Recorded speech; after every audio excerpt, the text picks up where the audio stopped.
styles. Why the game is supposed to be played in a 2-2-2 comp is because there's supposed to be a more offensive and defensive oriented player for each role. To start off with Vanguard, the offensive role for this would typically be a dive tank or someone who plays a lot more mobile. So this player would be more likely to be pushing the objective and sort of pushing against the enemy team.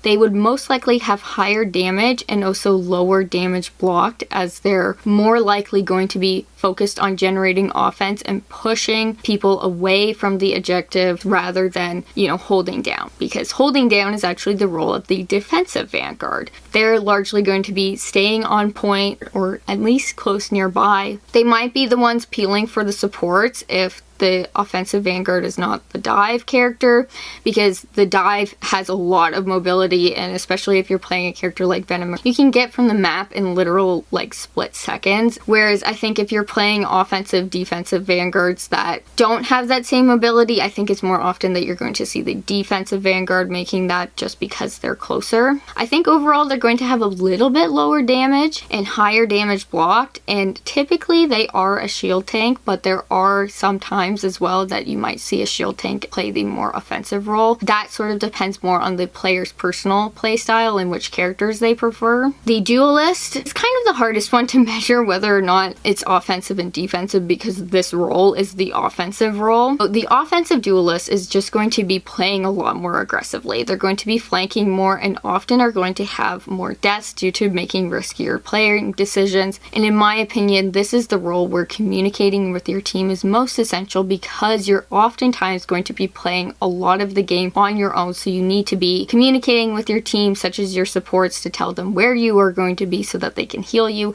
and also communicating with your Vanguard so that they know when to push up to try and help you. Defensive, sort of similar to the defensive Vanguard, is going to play a lot closer to the objective, and they're going to also try and peel for supports to help them out, and this would also be the player that most likely is going to switch to triple support. In my opinion, the Duelist is more dependent on character pick. Think of the defensive Duelist as being a character that has a lot more long range. So a lot of the hit scan and sort of projectile characters tend to fall in this category because they can get damage done from a larger distance, whereas a lot of the sort of melee and poke DPSs are a lot more dependent on the aggressive sort of offensive style. This same holds true for the Strategist. The offensive Strategist is going to take on a role similar to sort of a playmaker, meaning that they're going to play a little bit closer to the action and have a larger role in setting up kills, and also as a result have higher assists. The defensive DPS and a triple support comp will also play similar to this, so you will kind of see the two of them playing a lot closer together. So this is where you would see a lot of the Adam Mantis duo, for example. And then the defensive Strategist is going to be more of your traditional sort of heal bot, meaning that they're going to be staying on the objective or even holding from behind. They typically, I think, have a lot more of a responsibility for both scouting and ult tracking, because they have the capacity to see everything that's going on because they're playing the furthest back. They're also going to be the primary healer, so their focus is going to be on healing and communicating things to their team as opposed to trying to set up